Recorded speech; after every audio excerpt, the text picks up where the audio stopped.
short duration discussion. Notices have been received from the following members to raise a discussion.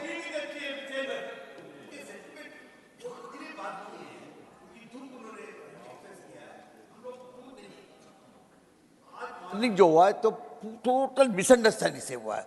किसी ने चरण सिंह को क्यों दिया, किसी ने चैलेंज नहीं किया। धन्यवाद। अब इस विषय में बहस इसको माननीय सर भाई अपॉलॉजी कर भाई माननीय चेयरमैन ने अपनी वेदना प्रकट की है, पूरा सदन उनके साथ है, हमें इस पर बात करनी चाहिए। नहीं, बिल्कुल नहीं।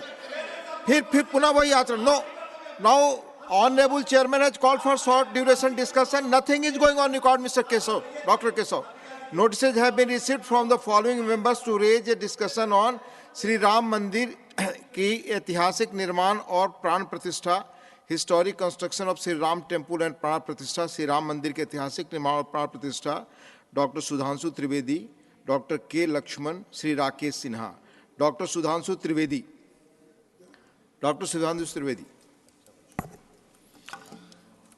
माननीय सभापति महोदय, आज जब हम लोग इस कालखंड में खड़े हुए हैं तो मुझे लगता है कि जब मैं किशोरावस्था में था और श्री राम जन्मभूमि का आंदोलन प्रारंभ हुआ था, उस महान यज्ञ में जिसमें करोड़ों लोगों ने कई पीढ़ियों तक अपनी आहुति दी, उसकी पूर्णाहुति देखते हुए देखना अपने आप में एक बहुत सुखद अनुभव होता है।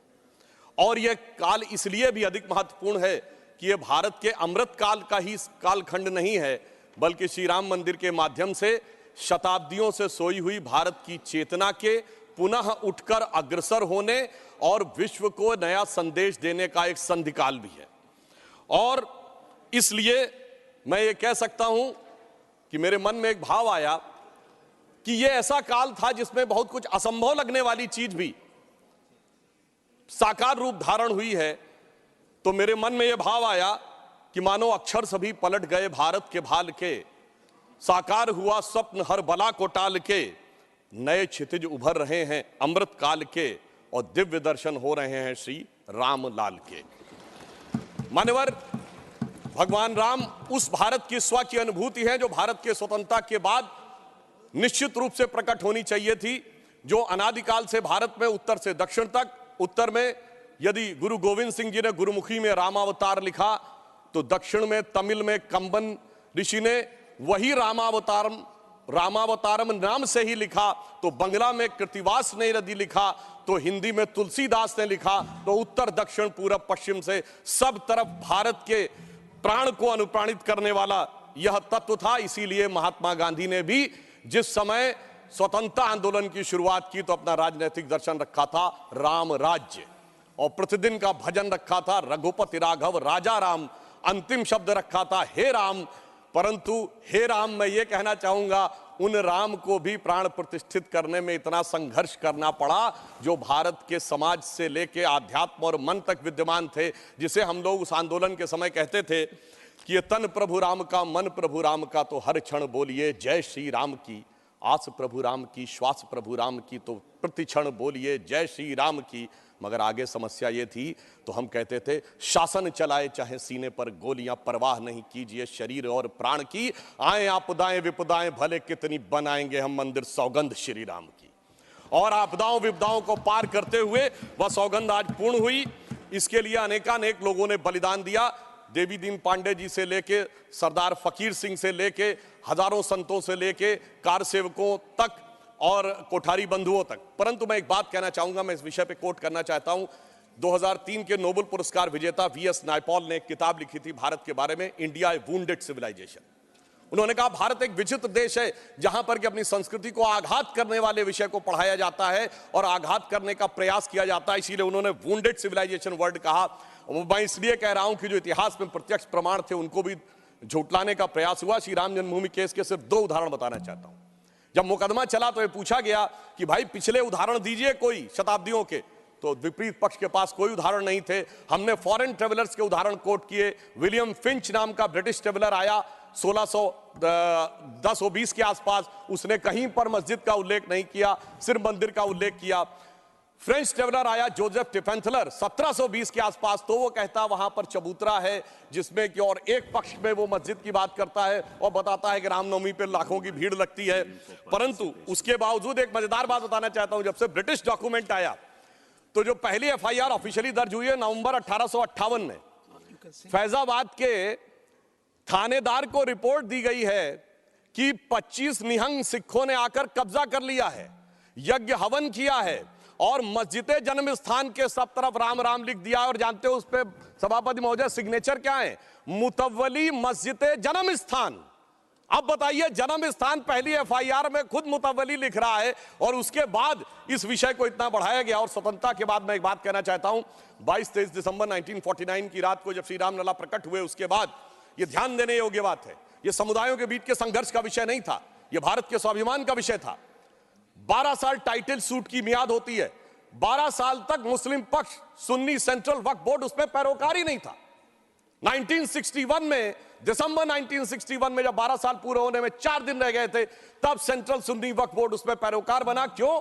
कुछ सेकुलरिस्टों ने समझाया, कुछ लेफ्टिस्टों ने समझाया। और इसका उल्लेख के मोहम्मद साहब ने अपनी किताब में किया है कि मुस्लिम समाज में एक बहुत बड़ा तबका मानता था कि हमें इस विषय में पढ़ने की जरूरत नहीं है, परंतु राजनीति के चलते हुए भारत के स्वाभिमान का विषय ये इसका प्रतीक बना।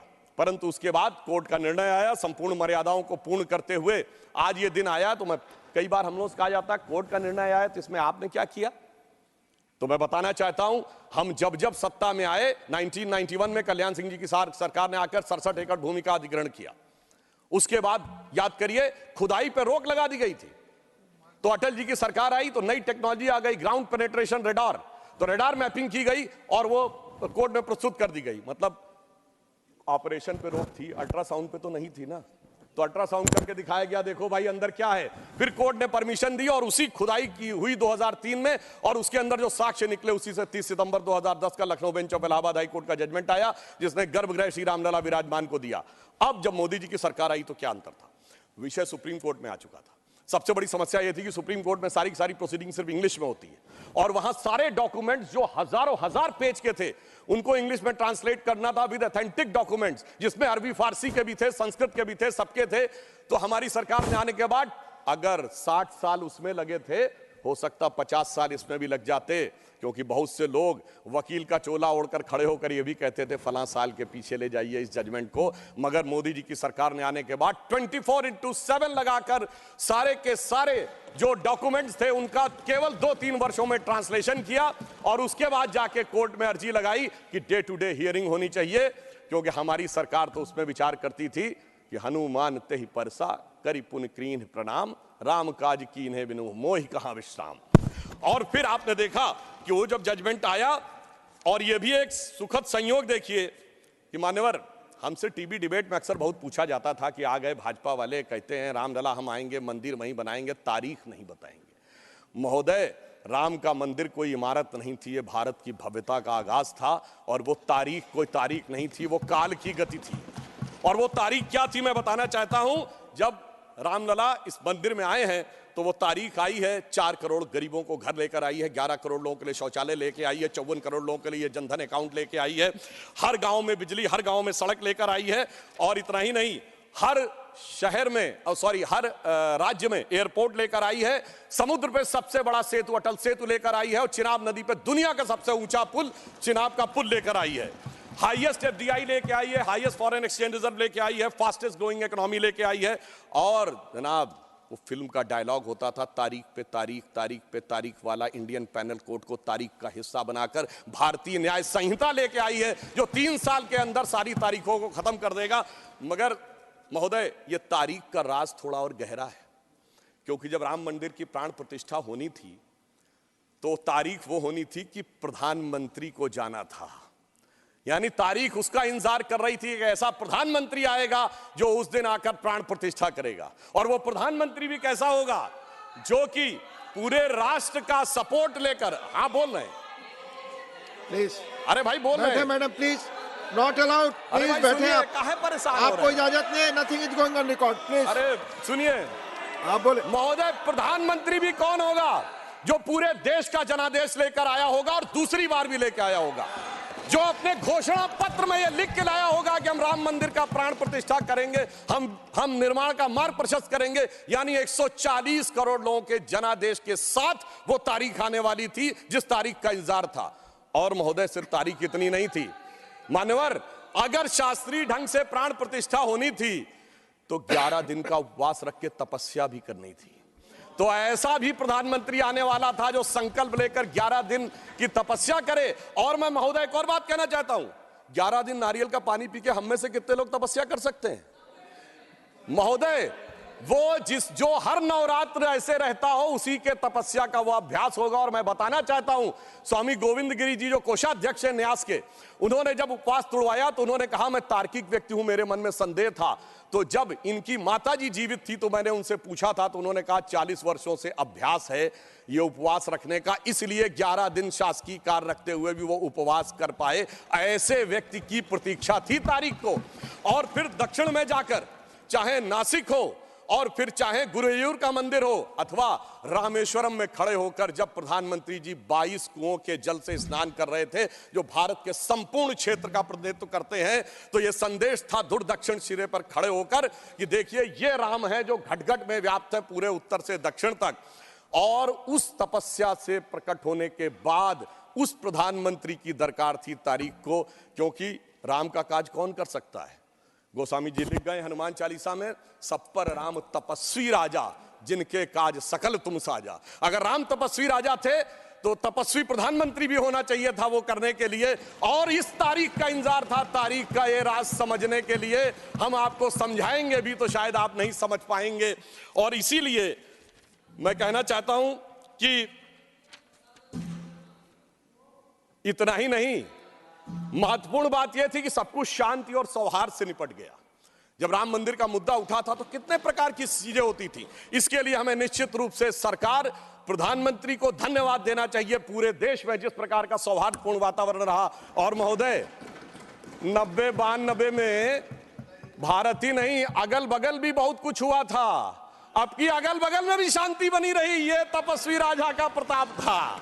और इतना ही नहीं महोदय, अबू धाबी में भी मंदिर बनने जा रहा है। मुझे लगता है भारत के लिए अमृत काल में सांस्कृतिक गौरव का इससे बेहतर काल नहीं आ सकता था कि राम मंदिर भी बन रहा है और अबू धाबी में भी मंदिर बन रहा है। और मैं एक और बात कहना चाहता हूं महोदय, यह हिंदू मुस्लिम का विषय नहीं था, यह भारत के जय और विजय का विषय था। और उससे भी बढ़कर यह मूल्यों का विषय था। कौन से मूल्य थे? एक मूल्य वो जिसमें भगवान राम उस मूल्य के प्रतीक बनते हैं जिसमें 4 भाई हैं। पिता के एक वचन पर वन चले जाना, दूसरे भाई का जंगल जाना, तीसरे भाई का खड़ाऊ रखकर शासन करना, एक ये परंपरा थी। और दूसरी परंपरा वो जिस बाबरी परंपरा में भी 4 भाई थे, शुजा, मुराद, दारा और औरंगजेब। एक ने 3 को कत्ल कर दिया, बुढ़ापे में बाप को जेल में डाल दिया। और इतने पे भी संतोष नहीं हुआ, बल्कि सर काटकर थाली में रख के जेल में बंद बाप के पास भेजा। आप किसी मत को मानने वाले हो, अपने घर में क्या देखना चाहते हैं, भाई की खड़ाऊ या भाई का सर? इन 2 मूल्यों के अंतर का यह प्रतीक था। इसका हिंदू मुस्लिम से कोई नहीं था। और मैं अपने विरोधियों को बताना चाहता हूं, मान्यवर, उर्दू में भी एक रामायण लिखी गई है, चकबस्त रामायण। और उसमें इसी मूल्य को अप्रिशिएट किया गया है कि जब भगवान राम राजा दशरथ से अनुमति लेकर जाते हैं तो उर्दू के प्रसिद्ध शायर चकबस्त ने, और वो लखनऊ के रहने वाले थे, उन्होंने लिखा है, रुखसत हुए वो बाप से लेकर खुदा का नाम, रुखसत हुए वो बाप से लेकर खुदा का नाम, और राहे वफा की मंजिलें अव्वल हुई तमाम। यानी उनको तो दिखा कि राहे वफा की कौन सी मंजिलें हैं जो अव्वल हो रही हैं। मगर क्या बताऊं महोदय, एक फैक्ट बताना चाहता हूं। 22-23 दिसंबर 1949 की रात को जब श्री राम लला प्रकट हुए तो सबसे पहले वो रोशनी किसने देखी थी? वो यूपी गवर्नमेंट का एक सिपाही था जिसका नाम था अब्दुल बरकत। उसने बाकायदा मजिस्ट्रेट के सामने बयान दिया है कि रात में उसको दिव्य रोशनी दिखी, और जब दिव्य रोशनी हटी तो वहां पर श्री राम लला विराजमान थे। अब्दुल बरकत को रोशनी 1949 में दिख गई, मगर कुछ सियासत वालों को रोशनी 2024 में नहीं दिख रही है। और मैं आपको बताना चाहता हूं, बाबरी पक्ष के पैरोकार थे इकबाल अंसारी, और यह उदारता देखिए कि सबको बुलाया गया, विरोध करने वालों को बुलाया गया, ट्रस्ट के द्वारा गोली चलाने वालों को बुलाया गया, और इकबाल अंसारी को ही बुलाया गया। और इकबाल अंसारी प्राण प्रतिष्ठा में आ गए। उनका इकबाल तो बुलंद हो गया, मगर इन लोगों का इकबाल जमींदोज हो गया। और मैं ये भी बताना चाहता हूं, उसका एक कारण है। ऑन द लाइटर नोट, इसको कोई पर्सनल ना ले महोदय, ये कहा जाता है कि हमारे यहां राम का तत्व या ईश्वर का तत्व कौन नहीं समझ पाता है? जो कामी, क्रोधी, लोभी, खलकामी हो। और राजनीति में वो नहीं समझ पाता जो सेकुलर और वामी हो। अब मैं ये बताना चाहता हूं महोदय कि जो लोग कहते हैं भगवान राम ने अपने जीवन में ये मंदिर किस चीज का प्रतीक है, कई लोग एक आध कोई शब्द लेकर बगैर पढ़े हुए, बगैर उस भाषा को जाने हुए अपनी बात कहने लगते हैं। तो मैं बताना चाहता हूं भगवान राम ने कौन मेरा भक्त है इसका बाकायदा उदाहरण दिया। उन्होंने लिखा है, जात पात कुल धर्म बड़ाई, धन बल परिजन गुण चतुराई। इन 10 चीजों से मैं नहीं मिलता। मैं कैसे मिलता हूं? भक्ति से मिलता हूं। ये सारी 10 चीजें हो किसी के पास और भक्ति ना हो, तो उन्होंने कहा भगतहीन नर मोहे ऐसे, जल बिन बारिध लागे जैसे। अर्थात अगर ये सब कुछ हो, जात पात कुल धर्म बड़ाई ये हो, भक्ति ना हो तो ऐसा जैसे बादल हो उसमें पानी ना हो। इसलिए भगवान ने इस बात का संदेश दिया। और मैं एक विषय और कहना चाहता हूं, जब राम मंदिर का निर्माण हो रहा था तो कहा जाता था साहब वैज्ञानिक प्रमाण दीजिए। मैं बस एक बिंदु विज्ञान का भी और बताना चाहता हूं। यह विशुद्ध विज्ञान है, क्योंकि अगर आपने रामचरितमानस के शुरुआती श्लोक पढ़े हो तो उसमें बहुत साफ लिखा, सीताराम गुणगाम पुण्य अरण्य विहारिण्यो वंदे विशुद्ध विज्ञानो कवीश्वरो कपीश्वरो। अर्थात विशुद्ध विज्ञान महर्षि वाल्मीकि ने लिखा। और विज्ञान क्या है? पूछा गया था कि भगवान हुए कब, ये तो बताइए, यहां हुए कि नहीं ये बताइए। अब आप ये बताइए कि आज हम समय कहते हैं, उनका एग्जैक्ट टाइम लिखा है। जैसे आज हम टाइम कह रहे हैं, दिल्ली में कुछ और है, लंदन में कुछ और है, तो एक जीएमटी ग्रीनिच मीन टाइम बताया गया। पर अगर आपसे पूछा जाए टाइम का एब्सोल्यूट मेजरिंग पैरामीटर क्या है, which is equally applicable on earth, moon, solar system and any point in the space, it is only the relative positions of planet। और भगवान राम का वो exact relative positions of planet, जो Einstein का 4th dimension कहा जा सकता है, वो लिखा है कि मेष राशि में सूर्य था, मकर राशि में मंगल था, तुला राशि में शनि था, मीन राशि में शुक्र था। और जब नासा ने अपने प्लेनेटोरियम गोल्ड सॉफ्टवेयर में डाला तो 5114 बीसी की डेट निकल आई। इससे ज्यादा किसी को सबूत चाहिए? विज्ञान का वो सबूत मिला। और इतना ही नहीं, मैं बताना चाहता हूं, जिन लोगों ने अगर पढ़ी हो तो भगवान राम के जन्म के समय लिखा है कि चैत्र मास के समय शरद ऋतु थी। अंगद बताते हैं कि अश्विनी मास यानी आज के अक्टूबर के समय वसंत ऋतु थी। और इतना ही नहीं, कहा गया जब किष्किंधा से भगवान निकलते हैं तो धूमकेतु टकराया था मूल नक्षत्र से, और जब एस्ट्रोनॉमर्स ने इसकी गणना की तो वो ठीक डबल हो जाता है, 14,000 साल पीछे आता है। इसका मतलब प्रमाण देखने हैं तो प्रमाण जमीन के नीचे से भी निकले, शाही फरमानों से भी निकले और आसमान से भी निकले। समस्त मर्यादाओं को पूर्ण करते हुए हमारे ये इस विषय के ऊपर आए। और मैं एक बात और कह दूं, कभी कहा जाता था महर्षि वाल्मीकि ने तो रामायण भगवान राम के पैदा होने से पहले लिख दी थी, और कहा जाता है भविष्य में जाके लिख दी। कहा जाता है गप है, बकवास है, कैसे हो सकता है। महाभारत कहा जाता है वेद व्यास ने भूतकाल में जाके लिखी, वैशंपायन के समय। अरे ऐसा कैसे हो सकता है? मैं पूछना चाहता हूं, 1916 में आइंस्टीन की थ्योरी ऑफ रिलेटिविटी देने के बाद अब time travel forward, time travel backward बकवास है क्या? अगर किसी ने साइंस नहीं पढ़ी है तो उसे समझना चाहिए। मगर मैं ये नहीं कहना चाहता हूं इसको कह के, मैं कहना चाहता हूं हमारे ऋषि त्रिकालदर्शी थे, और ये टाइम ट्रेवल तो बहुत छोटी बात थी जो अब धीरे धीरे लोगों को समझ में आ रही है। और मैं एक विषय और कहना चाहता हूं, हम सब ने भगवान राम के मंदिर तो देखा, वहां पर दूसरा सबसे बड़ा मंदिर कौन सा? हनुमानगढ़ी का। आपने हनुमान जी के सैकड़ों हजारों मंदिर देखे होंगे इस देश में, लवकुश का मंदिर देखा है कभी? नहीं। हमारे यहां पुत्र का महत्व नहीं है, शिष्य का महत्व है, भक्त का महत्व है। हमारे यहां बायोलॉजिकल सक्सेशन का महत्व नहीं है, स्पिरिचुअल सक्सेशन का महत्व है। इसीलिए द्रोणाचार्य के बेटे का स्थान ऊंचा नहीं है, शिष्य का स्थान ऊंचा है। इसीलिए हम हर जगह गुरु शिष्य परंपरा की बात करते हैं, पिता पुत्र परंपरा नहीं होती। भगवान राम का चरित्र इस बात का उदाहरण देता है कि हर जगह आपको हनुमान जी के मंदिर मिलेंगे, वो भी राम से ज्यादा मिलेंगे। और मैं अंत में यह कहना चाहता हूं महोदय, एक बार एक डिबेट में वो कहने लगे कि भाई you are talking about the Ram temple, how does Ram temple fits in the 21st century emerging India who aspires to become a technologically advanced and become the economic superpower with the youngest population, where does Ram Mandir fits in that? मैंने कहा सुनिए महोदय, हम 21वीं सदी में भारत को सिर्फ इकोनॉमिक, इंटेलेक्चुअल या मिलिट्री सुपर पावर नहीं बनाना चाहते, हम वर्ल्ड लीडर बनाना चाहते हैं। और जब वर्ल्ड लीडर बनाना चाहते हैं तो it should symbolise the certain set of values which will inspire the world. और अगर सारे श्रेष्ठतम मानवीय मूल्यों का प्रतीक कोई एक होगा तो वो भगवान राम का मंदिर होगा, जो विश्व के सबसे श्रेष्ठतम मानवीय मूल्यों का प्रतीक होगा। कैसे? मैं आधुनिक जियोपॉलिटिक्स से बताना चाहता हूं। आज कोई एक देश किसी पर अटैक कर रहा है, रशिया यूक्रेन की लड़ाई चल रही है, चाइना का ताइवान के साथ प्रॉब्लम चल रहा है, इराक और उसका चला। क्या है डिप्लोमेसी में? नंबर 1 एनेक्सेशन, दूसरे देश को मिला लो। दूसरा है सब्जुगेशन, वहां अपना डिप्यूटी अपॉइंट कर दो। और तीसरा है डोमिनेशन, उसके साथ संधि साइन कर लो। भगवान राम ने क्या लंका को जीतने के बाद एनेक्सेशन किया? नहीं।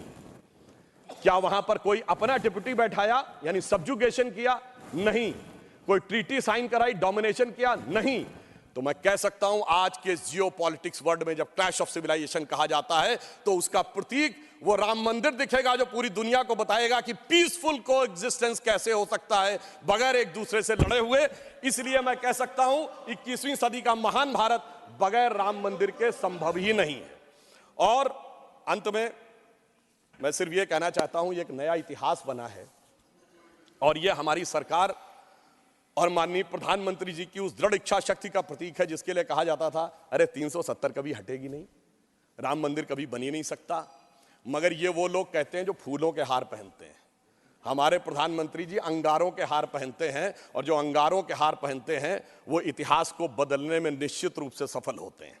इसलिए मैं अंत में ये कहना चाहता हूं, अपनी सरकार को बधाई देते हुए, श्री राम जन्मभूमि न्यास ट्रस्ट, हमने बहुत साफ कहा था हम मंदिर नहीं बनवा रहे, मंदिर न्यास बनवा रहा, हम सिर्फ मार्ग प्रशस्त कर रहे हैं। दूसरों ने कहा था कि हम वो बनवा रहे हैं। तो हम सिर्फ उनके लिए कहना चाहते हैं प्रधानमंत्री जी की तरफ से कि अंगार हार उनका जिनकी सुन हाक समय रुक जाता है, अंगार हार उनका जिनकी सुन हाक समय रुक जाता है, आदेश इधर कर देते हैं इतिहास उधर मुड़ जाता है। धन्यवाद। धन्यवाद। माननीय